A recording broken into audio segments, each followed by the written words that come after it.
నా బంగారు కూతురా, బంగారమా అని టెక్స్ట్లు చేస్తూ ఉంటారు. సో చాలామంది ఈరోజు హ్యాపీ ఈస్టర్ అని చెప్పి ఎంతమందికి బంగారం అని రాసేది తెలియదు. కానీ సరే వినండి, అయితే ఎందుకు బంగారం అంత విలువైంది? ఆ బంగారం అందరూ భూలోకంలో ఉన్న వాళ్ళందరూ ఆశపడుతున్నారు. అప్పుడు బంగారం దగ్గరికి వెళ్ళి ఆ చెట్లన్నీ అన్నాయంట, బంగారం నువ్వే గొప్ప అంటే, బంగారం అంటే బుద్ధి లేని వల్ల నాకంటే గొప్పది ఇంకోటి ఉందంట. బంగారం కంటే గొప్పది ఏముంది? బంగారం కంటే గొప్పది ఏముంది? ఏముందంటే బంగారం కంటే గొప్పది అగ్గి. ఎందుకంటే ఎంత దగదగా మెరిచినా కూడా ఆ బంగారాన్ని కాల్చి పూడి చేయగల శక్తి దేనికుంది? అగ్నికుంది. కాబట్టి ఎంత గొప్ప శక్తివంతమైన ఉందో అదే గొప్పది. ఎంత గొప్ప శక్తి ఉంటే అది గొప్పది.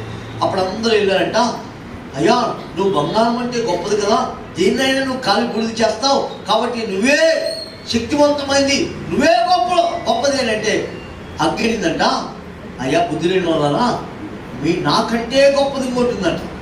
బంగారం కంటే గొప్పది ఏముంది?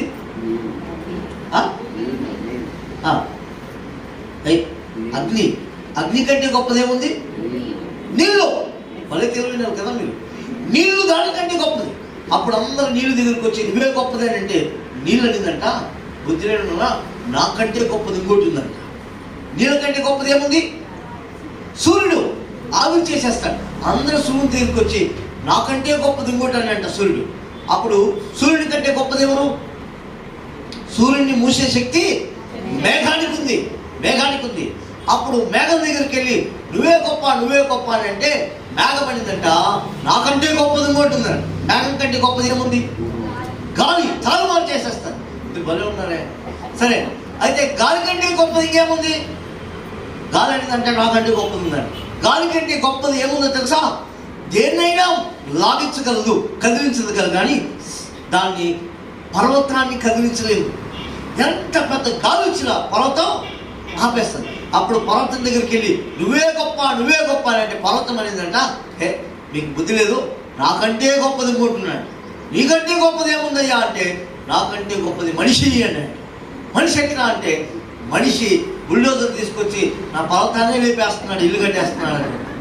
అప్పుడు అందరూ మనిషి దగ్గరికి వెళ్ళాట, జీవరాశులంతా మనిషి దగ్గరికి వెళ్ళి మనిషి అన్నాడంట, నాకంటే గొప్పది ఇంకోటి ఉన్నాడు. నీకంటే గొప్పది ఏముందయ్యా అని అంటే చావు అన్నట్ట. అందరూ చావు దగ్గరికి వెళ్ళి చావు దేవుడా మమ్మల్ని చంపకు అన్నాడు. అప్పుడు చావు అనిందంట, నాకంటే గొప్పది ఇంకోటి ఉందంట. అప్పుడు ఆశ్చర్యపడిపోయి చావు కంటే గొప్పది ఏముందయ్యా అని ఆలోచిస్తూ ఉన్నప్పుడు అప్పుడు చావు చెప్పిందంట,